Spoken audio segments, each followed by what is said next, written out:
Nation Tamil Nadu presentation. This is VA Shiva Ayyadurai. We are repeating the version that we did on June 5th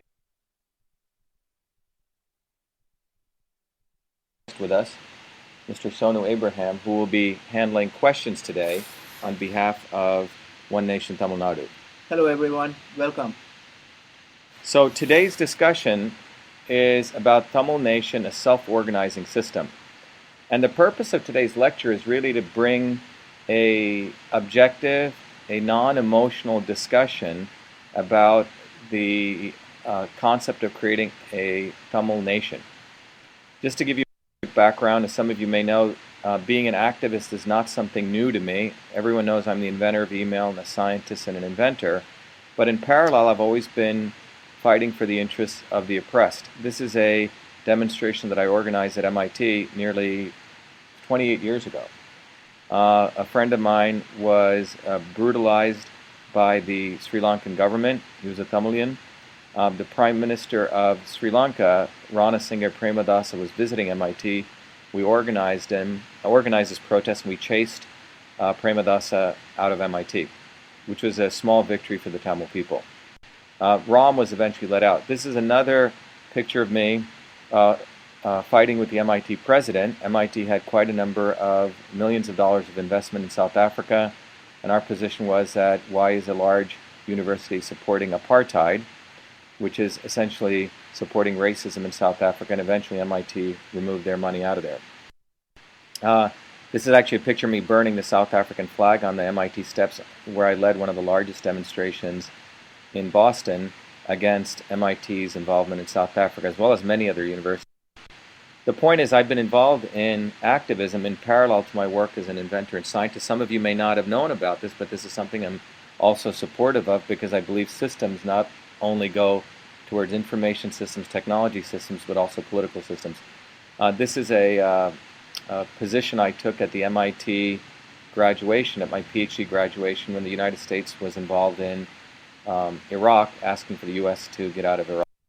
And then, as many of you know, when I was in India in 2009, I was appointed as the additional secretary in the Indian government to bring innovation to India. I released an honest report which got me fired, and I had to flee India, but this was carried on Star News. But I know I did the right thing, because it was to share about what we need to do in India to eliminate corruption. But in parallel to all this, many of you know I've also been an inventor. This is a picture of me back in 1980, inventing the first email system, and this is the actual copyright for email.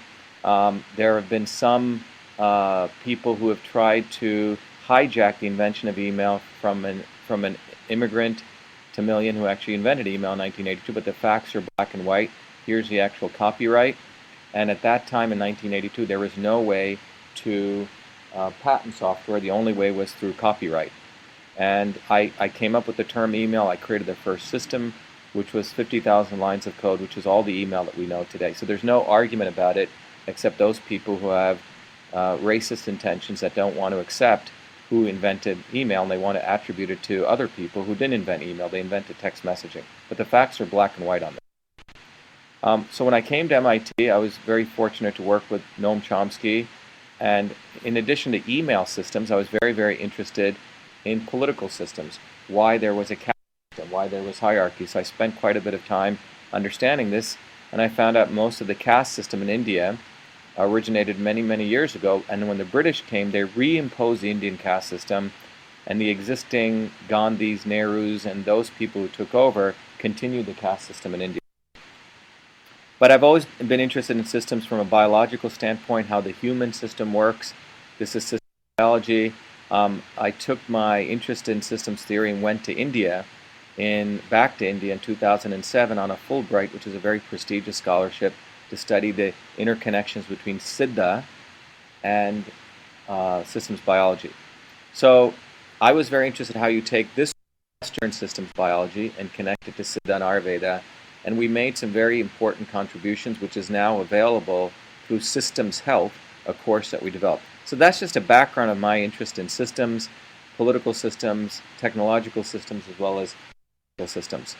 Sonu Abraham actually heads up, is the executive director of the International Center for Integrative Systems, where we explore a lot of these questions. The questions of Tamil Nadu One Nation is a systems question.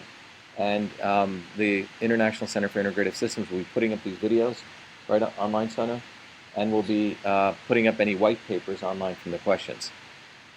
So again, this is a system that we're currently working on that integrates Eastern and Western systems for understanding molecule cytosol. So let's begin. Today's lecture is on what are systems. I've used the word systems a lot. What are systems? What are the principles of all systems? What are nations? And a theory and idea that I like to present is great nations express the principles of great systems. And then we're going to discuss in that context of systems and nations a natural system, which is the right of the Tamil people to ask for their own nation. That is my thought is, when you look at the first several principles, that is a natural system.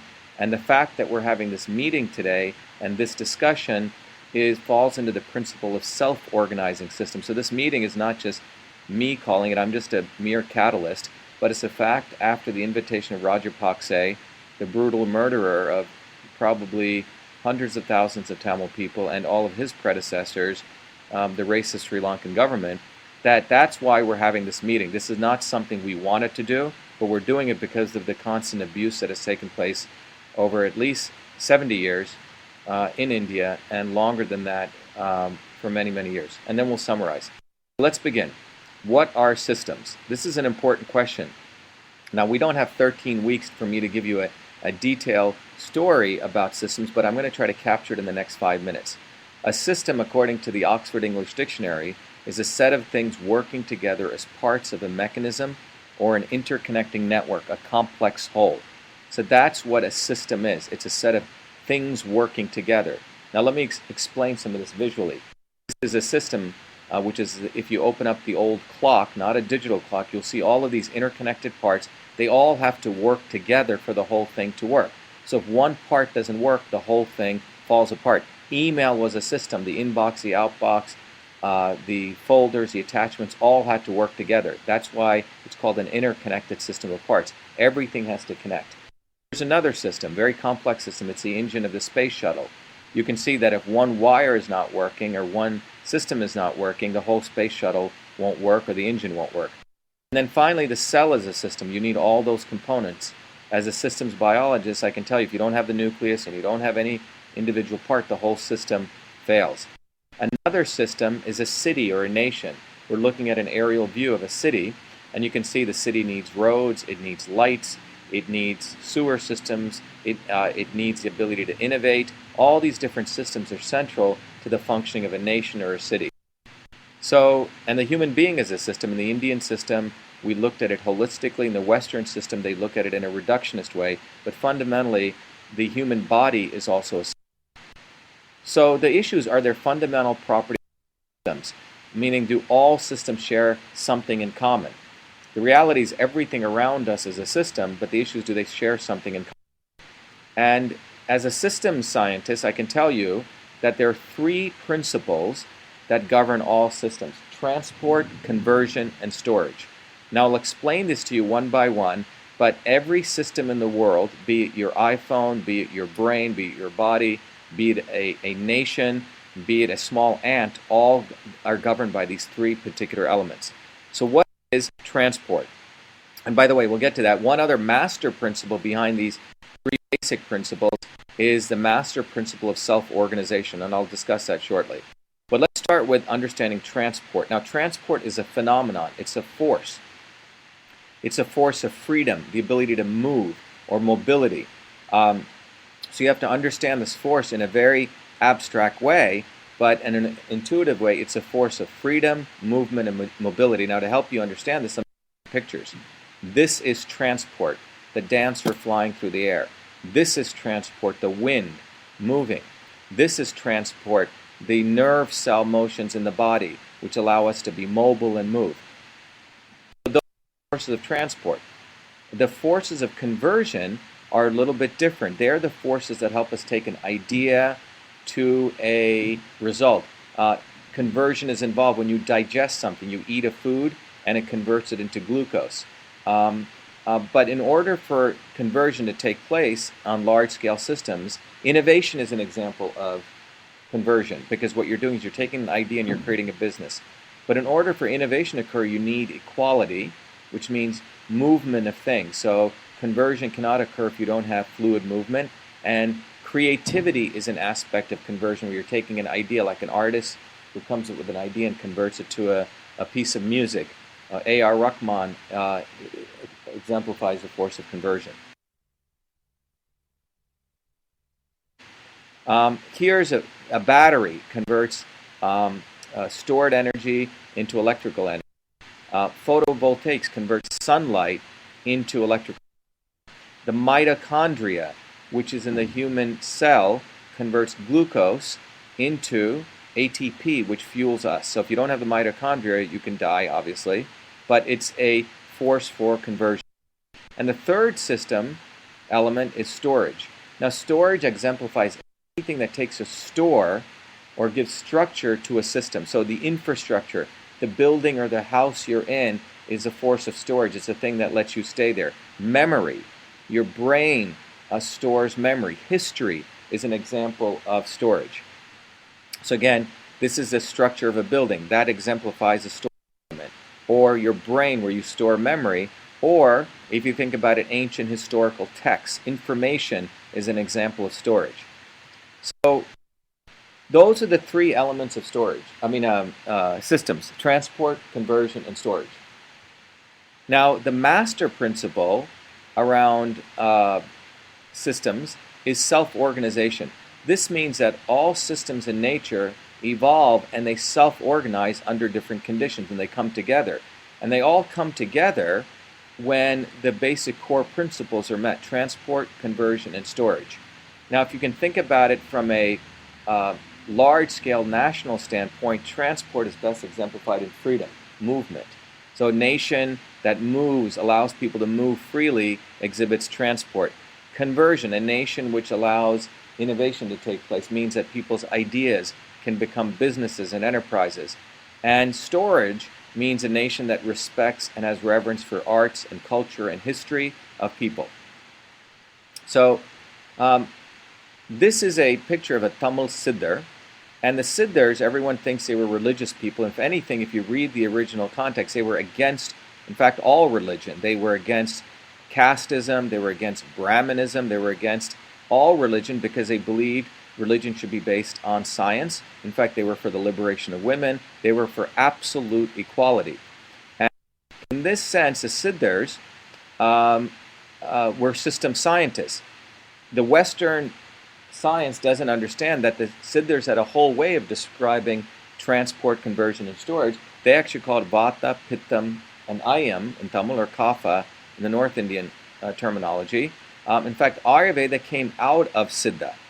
But Vata, Pitta, and Ayam are really the three elements that map directly to transport, conversion, and storage. So when the Siddhar scientists were talking about Vata, they were talking about the forces of transport. When they were talking about Pitta, they were talking about the force of conversion. And when they were talking about Kapha, they were talking about storage. So this is how they describe the universe. So they were 2,000, 5,000, maybe even 10,000 ahead of what we today know in modern systems. Now, these principles, Western system, transport, conversion, storage, East and West, they parallel. So Siddhars called it Vata, Pitta, or Ayam and Kapha. And then you can map it to how you look at nations as systems: freedom, innovation, and history. So this gives us a framework now to understand how to look at a nation.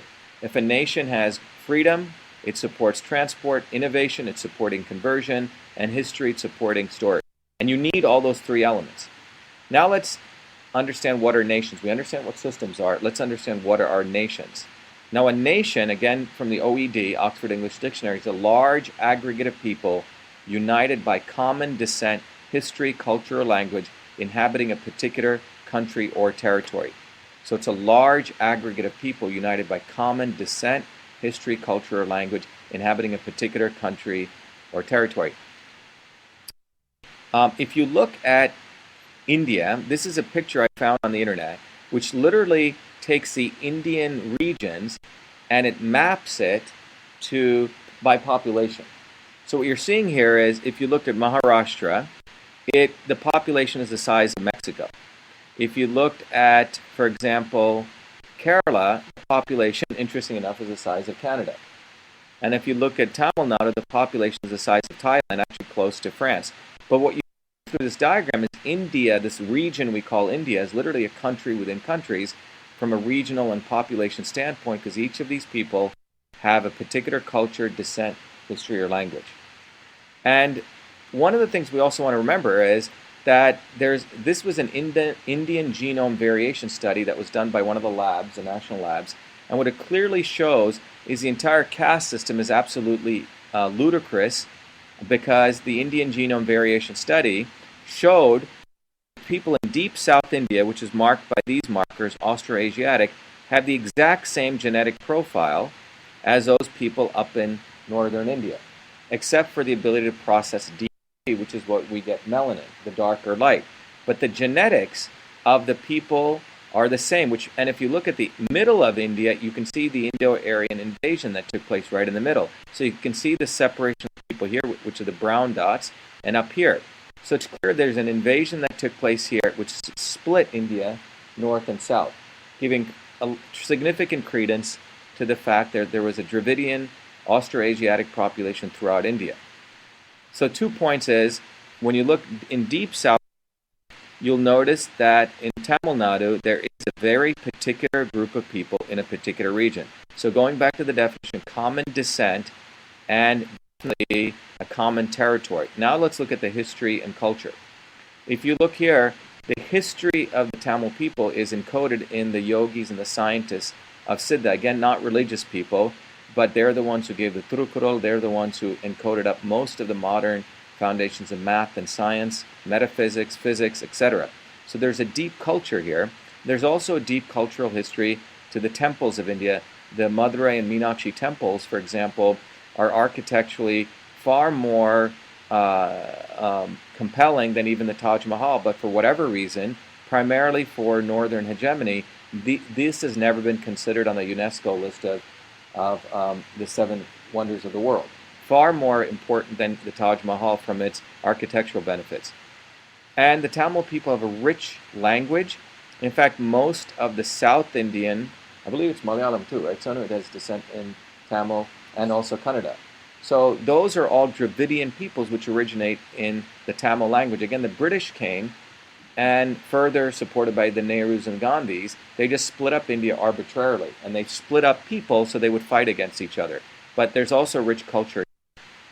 So going back, look at this definition of a large aggregate of people united by common descent, history, culture, language, inhabiting a country or territory. It's absolutely clear by any objective record, by this definition, that the Tamil people's right to ask for a nation is fully in compliance with the definition of a nation. So no one should have any argument about this objectively, and if they do, they're basically exposing some underlying agenda. But this is just, again, based on definition and objective consideration of what a nation is.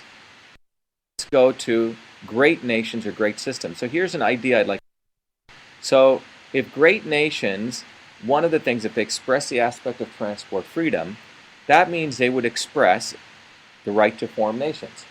The U.S. Declaration of Independence and the Constitution gives the right for any state within the U.S. to secede, which means they believe that people, if they believe they're unified, they're different, they have the right.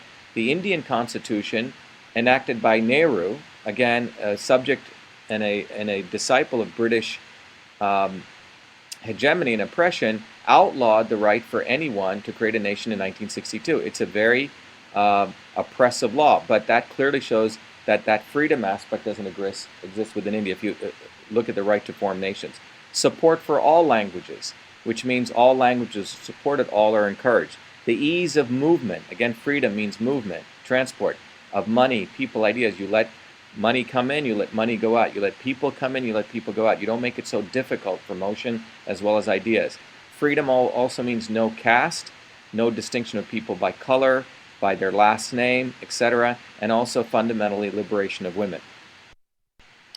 The other part of great nations is innovation, which is conversion, which means they enable an infrastructure where anyone has access to education, that anyone can innovate, which means you need to have equality for all, not only a certain people made to think they're the smartest, they're the geniuses, and know everyone else is stupid. And they have open learning systems. They support arts and culture. From my own experience as a kid in Newark, New Jersey, as an immigrant inventing email, I know for a fact that innovation can take place anytime, any place, by anybody. Obviously, I was a smart kid, but I was also given access to certain infrastructure, good family, good community. So this is an aspect of a great nation. The third aspect, if you look at the systems approach, is what we call storage and memory and a reverence for others' history, which means we don't go burning other people's temples down. We don't go disrespecting other people's history. We don't go defining people and putting barriers up. We support the preservation of art and science. We respect other languages, and we have a support for ancient systems of knowledge. The Siddha knowledge has been around for thousands of years. The bureaucrats are sitting on incredible knowledge, hundreds of thousands of manuscripts, which likely hold the cures to many diseases, but there's no motion to really convert them. So this is not a reverence for history. Now, given that background, we've talked about systems, right? We've talked about nations. We talked about what makes a great nation. Now let's look at the idea of a natural system, Tamil Nadu as an. So first of all, let's step back.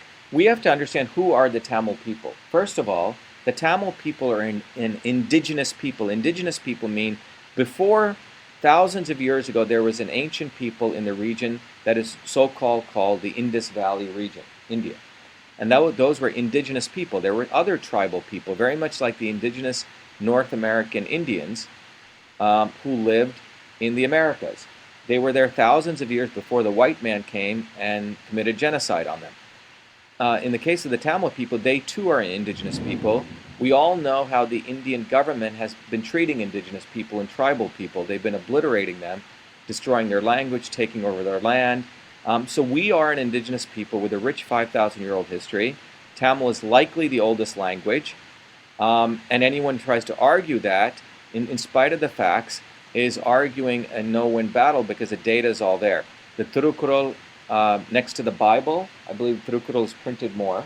The Tamil Siddhars actually were system scientists, and they brought up this whole lineage, but the Tamil people also gave the foundations of modern science and mathematics. The second aspect of the Tamil people from an indigenous people, very similar to other indigenous people like the Iroquois, Aboriginal cultures, they believed in natural law, which means they never separated human beings separate from plants or animals. All things were created equal, even better than the U.S. Constitution. The U.S. Constitution originally had all white people were created equal, not black people. And then in only 68 they added black people. But the Indian or the Tamil core values were all things are created equal. And they had a deep devotion to art and sciences. They were internationalists. They believed in sustainability of the land. They didn't abuse the land. Their farming practices, their cooking practices, how we treated nations, animals, were all done in a way for what today we call sustainability. This was all part of the original culture. And fundamentally, there was generosity, kindness, and compassion, which today in the English language we call love. The point is that the Tamil people's original core values were based on this. So that's the background I want to give you. So when you look at the core principles, the Tamil people were an indigenous people with a reverence for natural law, which supersedes human law, which human beings created. Now, what has occurred to the Tamil people? Now, let's just look at the last 77 years, for example. You know, in 1657, the British came to India and they occupied India in the Battle of Plassey in Bengal. And during that occupation, they actually began to destroy and start redrawing lines of national boundaries. Remember, the British, the Dutch, the Portuguese were like little big corporations which came in, and they did deals with the Hindu feudal lords or the Indian feudal lords, and they created these things called nations. Now, when the British left, we all thought we got independence. But here's the truth. There was no independence given to the people of this region called India. What was given was a transfer of power. When Mountbatten, when the British left, if you look at the records, the British wanted to leave India. It was not becoming profitable. So they had created a elite, Nehrus, the Gandhis, other people who are like their subsidiaries or their agents. And they passed power from the British to these agents. In fact, the British invested billions of dollars more in India after they left. So there was no independence India got. There's no declaration of independence. In fact, it's called the transfer of power. That's what the document is called. After the transfer of power, if you look at what happened during that time, the Tamil people were actually promised their own nation. And in fact, some of the initial Tamil parties asked for that, and many of those parties sold out the Tamil people because they were given some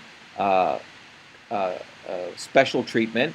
So they used to use a sentiment of the Tamil people's right for a nation to get Tamil people very angry and upset, and at the last minute they'd sell them out.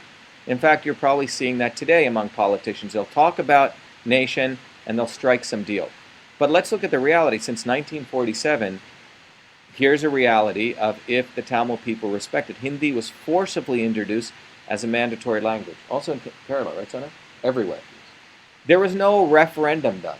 There was no question put forward. Do you want Hindi? Or should we speak all languages? Should everything be an open official language? This was an imposition of policy, and it clearly shows how, quote-unquote, India, I put India around quotes because there is no India per se. It was something drawn up by the British.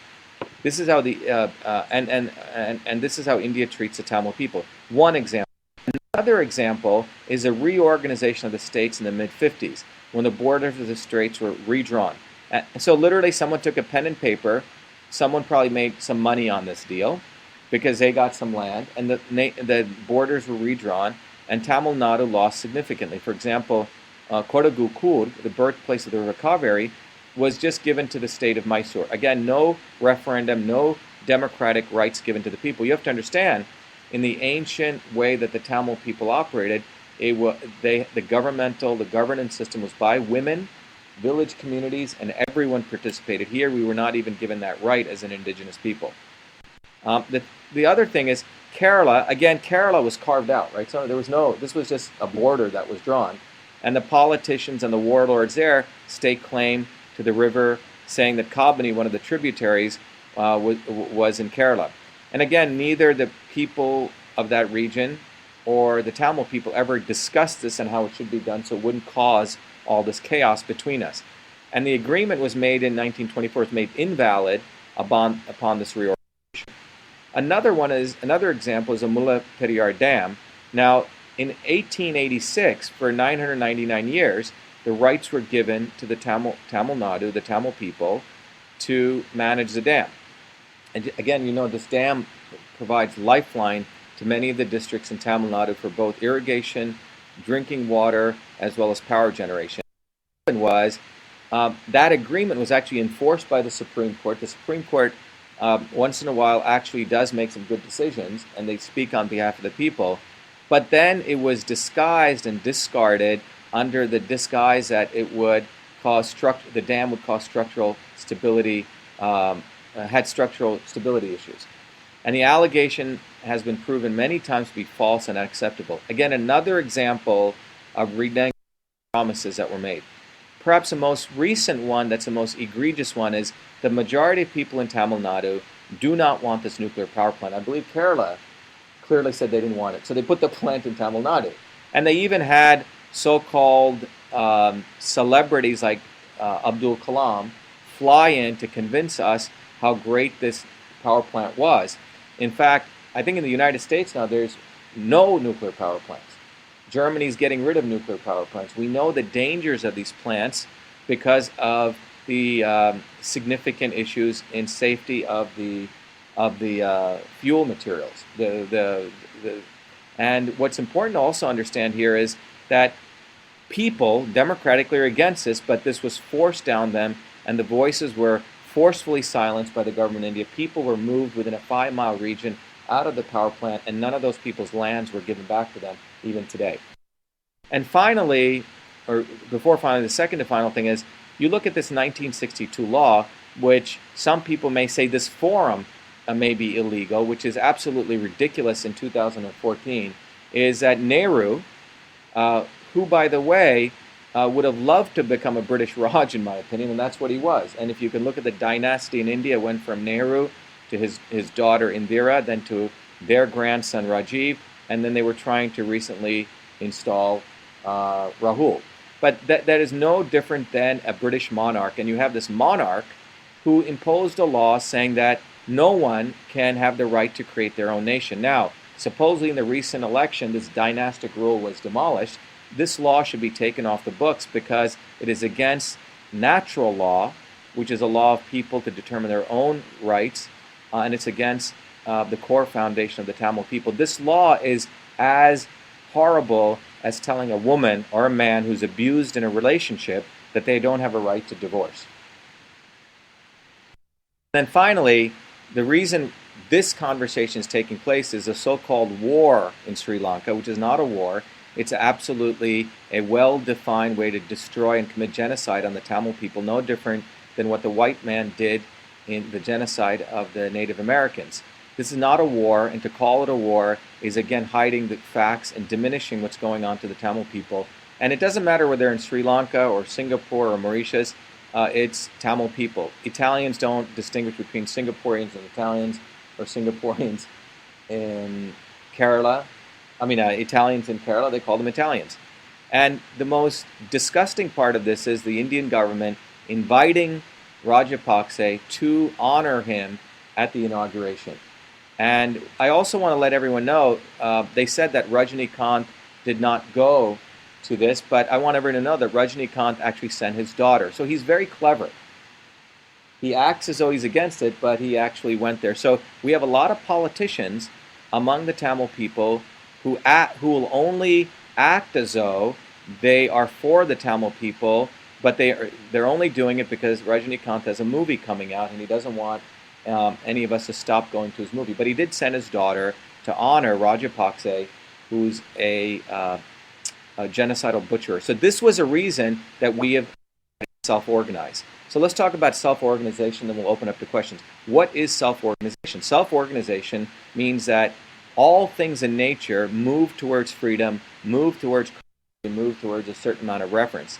We have come to this discussion not because I am interested in this, but all of us are compelled to come in because of what's occurred historically. So this is not something we wanted to do, we were compelled to do this. That's what self-organization is, that if you, for example, put cold water in a refrigerator, self-organizes into a crystal. It occurs because of the environmental conditions. Because of the environmental conditions, we're self-organizing to have this. So this is what we're going to do. This is an expression, this meeting is an expression of our freedom, innovation, and history, meaning we're expressing our freedom by having this, we're talking about it to try to find innovative solutions, and we're talking about our history. And our right to discussion as a nationhood is a right of natural law. Now, I've had some friends of mine who are Tamilians who are frankly telling me, oh, you shouldn't have this discussion. On the one hand, they'll talk about behind closed doors that we should do something, but they're so filled with fear and such lack of courage that they're even afraid to have this discussion. And this fear and courage and lack of courage is why the Tamil people are in the situation they are today. And that fear and lack of courage in many ways is an imposition against natural law, because we as a people, our culture, has no value in the current system which says that you cannot even discuss this. This is against basic rights of freedom, which the United States Nations Charter even gives people the right to have this kind of discussion. So the next steps we want to do is, we don't have a Declaration of Independence for India, for that matter, or even for Tamil Nadu. We should draft one, and that will hold the highest principles. We are then taking questions. Sonu is about to now take questions. We're going to publish these questions, and then we'll hold another forum 2 weeks from now, and we'll be inviting other eminent people to review the Declaration of Independence, and then we'll answer questions. And what we also want is, we want people to participate. If you're serious, beyond the emotion of saying we want to, if you're really serious about having a discussion, doing homework, and it's not me only who's going to do this, but I'm just purely someone who's facilitating this discussion within a framework. We should all participate. Now, I want to put this in context. how what we're asking for in this conversation is not even that radical. This is the Seasteading Institute, started by a billionaire U.S. entrepreneur, is actually trying to create a nation within 100 miles off of the coast of San Francisco, saying that international waters can be deemed to create new nations. It's called a floating city, which could be a few years away, and that nation would have to pay no taxes to any government, and it would have its own laws. And this is absolutely radical, very different than what I'm talking about here, of the right people to have a discussion on this. So anyone thinking that we're doing something radical, it's not as radical as this, the right to talk about a nation. So that's the discussion. What we're going to do is now we're going to switch to